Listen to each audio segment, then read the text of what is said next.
This happened to me and my wife a few months after we moved into a new place. This took place back in November of 2018 and actually wasn't even fully resolved until just recently. So back at this point in time, me and my wife were going through some hard times. I was making money through some slightly illegal means and had actually gone to jail for 9 months. I got out in September of 2018 and I had a job in the city waiting for me when I got home. Now, when I got out of jail, my wife was living with her mom about an hour away from the city. But she knew we had to find somewhere to live close to both of our jobs that were downtown in the city that we were moving to. Since we were starting all over after the legal fees, lawyers, fines, and other assorted debts, we knew we could only afford something super cheap that would let us pay week to week instead of having to pay security deposits and monthly rent up front. We found a boarding house in our city and checked it out. There were 4 rooms in the house with a shared kitchen and bathroom for everyone. We moved into one of the rooms. Our neighbors on the first floor were a 30-year-old lady and her mom. And then upstairs, there was a young guy who moved in the same week as us. And lastly, a young couple that lived in the room next to the other young guy. In the 3 months that we lived there, the only people we talked to was a young couple upstairs. They seemed similar to us in age and interests, and we just usually talked to them in passing or maybe on the front porch when we were all out there having a cigarette. They were nice enough, and they also smoked weed, which me and my wife did as well. And we smoked on the porch together a couple of times. Things were just A-okay until the month of November came and shit just started to hit the fan, left and right with this couple who we'll name Jim and Sierra. It started off small. Things like hearing them get into short shouting matches, or one or both of them asking me and my wife to borrow money, or constantly trying to bum cigarettes. One day I came home and Sierra was walking into the house, the same time as me, with 3 guys that I've never seen before, and a case of beer. They party all night and keep me and my wife up, but we end up going to bed around 5 a.m. A few days later, we are woken up on a Sunday.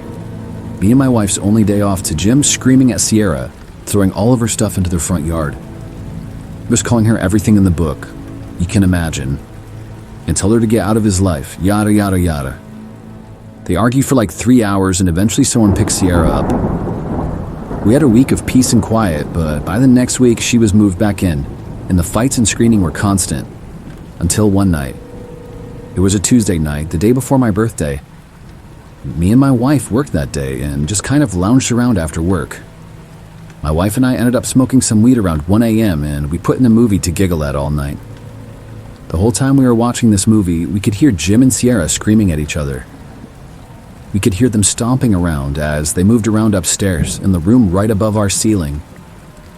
It went on the whole movie, it seemed like. After actually making it through the movie without falling asleep from smoking too much, we both noticed that Jim and Sierra had finally stopped fighting. We both wanted to take advantage of the quiet, and we laid down and cuddled up to sleep until we had to go to work in the morning. I was woken up in the middle of the night by my wife, who was shaking me and looking off toward my side of the bed. I was so tired and out of it that I thought maybe she saw a big bug and wanted me to kill it. I turn over to get up, and when I do, there is a man standing next to my bed, crunched over my nightstand going through my drawer, and the man has an empty milk gallon in his hand. After rolling over and us locking eyes, he stood up from his hunched position and was just staring at me. I kicked my feet out onto the floor and I sat up on the bed as I started backing up slowly, one step at a time. At this point, I finally realized that it's Jim in our room going through my stuff, holding an empty milk gallon. Now, like I said, I was still pretty out of it and just calmly said to him, "What's up, Jim? Why the hell are you in our room, bud?" After a few seconds, Jim asks, "Can I borrow your guys' car, man? Or can one of you take me down to the gas station and back real quick?" Thank goodness for my wife, who was finally fully awake, unlike me, who said, "What? You broke in our room to borrow our car? No, you cannot borrow our car after you broke into our room at 4 a.m. Now get the hell out of here, you freaking weirdo." Surprisingly, Jim leaves, but he doesn't just leave. He sprints out the front door and starts running down the street towards the gas station that he asked us to take him to. I looked at my wife, and before we could even say anything to each other, our other neighbor from upstairs comes down and says that Jim and Sierra were fighting worse than he had ever heard or saw, that he hadn't heard any noise coming from the room for about an hour. My wife, who was feeling protective of a fellow female who had to endure similar abuse in the past, told me and our neighbor to go upstairs and check on her. So we go upstairs, and the door to Jim and Sierra's room is shut, but not locked. I knocked and shouted for someone, and there was no answer. Standing side by side, me and my neighbor turned the doorknob and pushed the door open. On the back wall of the room, Sierra was laying on the couch, face up, and we also noticed that the floor and ceiling had been hacked up, almost like someone was trying to get inside of the floor and ceiling for some reason. Me and my neighbor walked over to the couch, thinking that Jim had knocked her unconscious, but when we made it to her, we realized there was blood on the couch and thin blood streaks on the wall and blood all over her. I can't speak for my neighbor, but as soon as I looked at her, I thought, she doesn't have a face. The neighbor called the cops immediately, and I was just standing there dumbfounded. I heard him tell the police that Jim had smashed his girlfriend's face in with a sledgehammer, and the weapon was still there, but Jim had run off. The police told us to leave the room and wait outside if we felt safe doing so. The cops came and they put an APB out on Jim, and they found him about an hour later running down the street.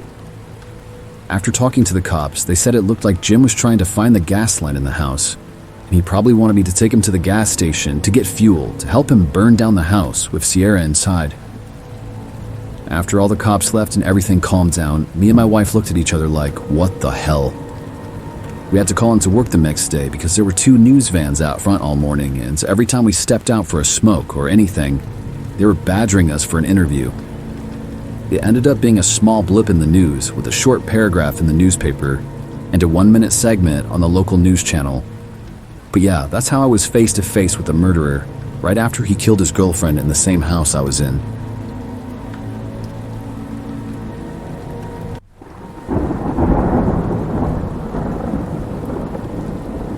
I was living in Asheville, North Carolina at the time.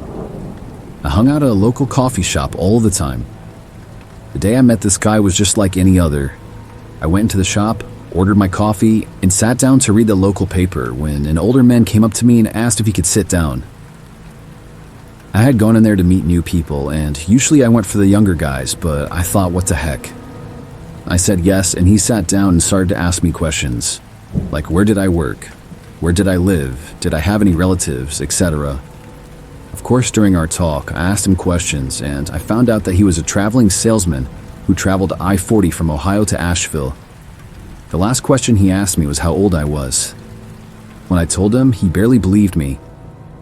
I looked a lot younger than I was. At the time, I was 29, but I guess I looked like a teenager. Part of my kitsch was to show people my ID, and I showed it to him too. As soon as he saw it, he said, "Thanks for the chat," and got up and left.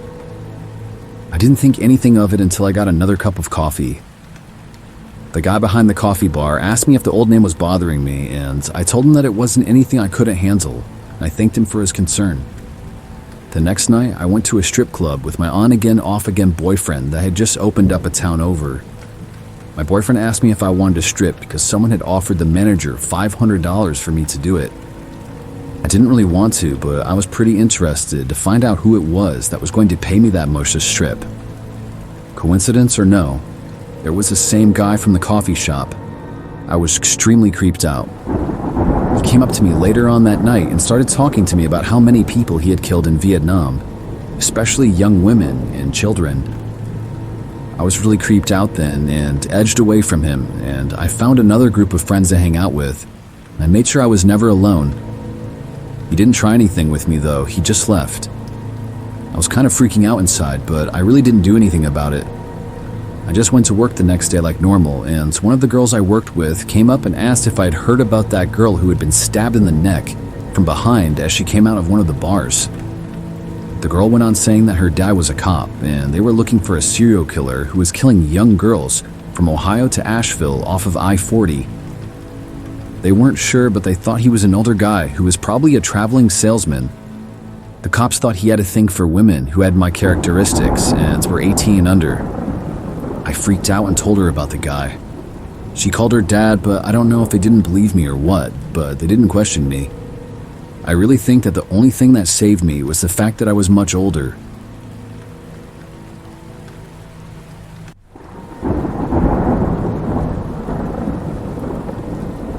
It was summer of 2004.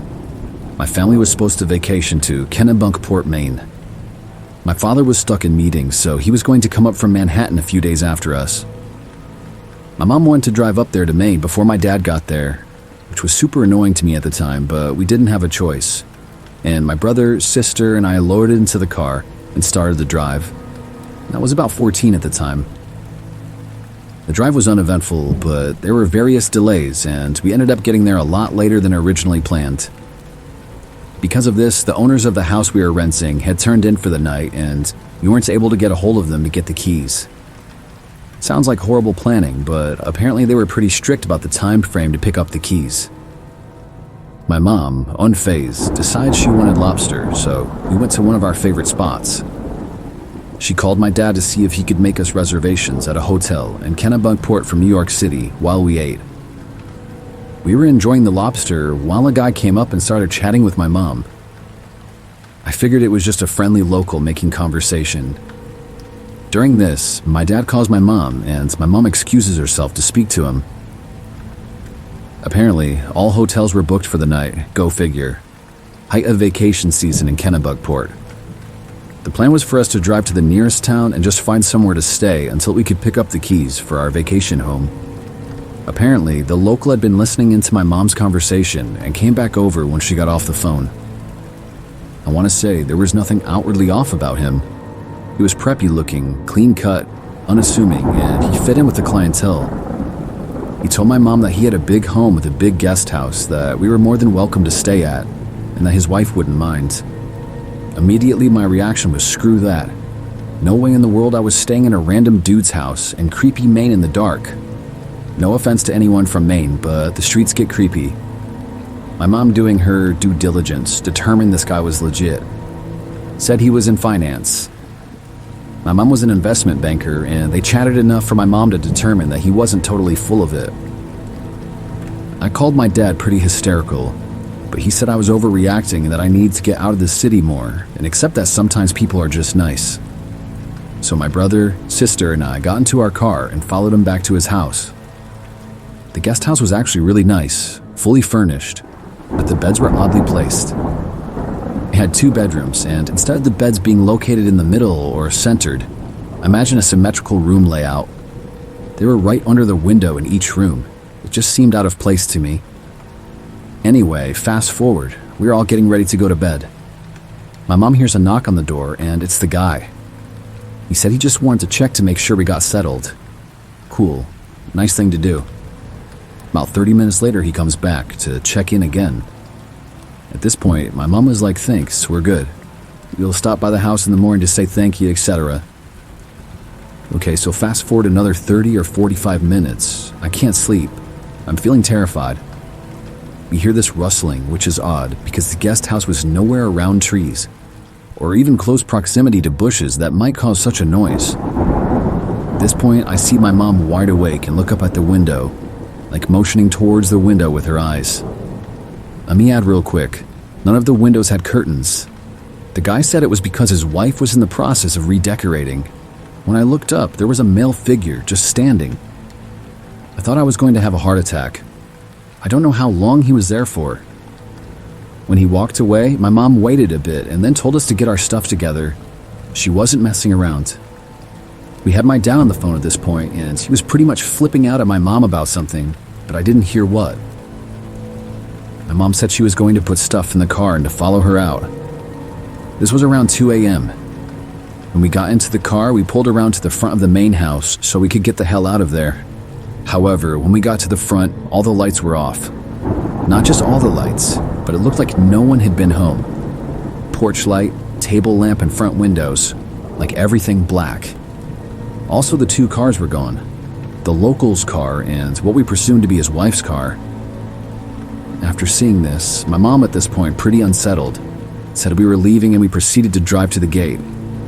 The gate at the end of the driveway had been deadbolted and padlocked shut from the inside. It wasn't a super strong gate, so my dad said rev it, and we were in a big SUV. We just smashed right through it. We drove back straight to New York City, not speaking the entire time. We have never returned back to Maine, and my parents refused to speak about it. I asked a family member one night about it when he was drunk, and all he said was, "They didn't tell you?" The actual owners of that house were on vacation. I'm assuming my mom or dad followed up with local authorities and figured that out, but never told us. I don't know who that man was or what was planned that evening. I was curious as to whether there were any known serial killers or murderers who were in that area at that time.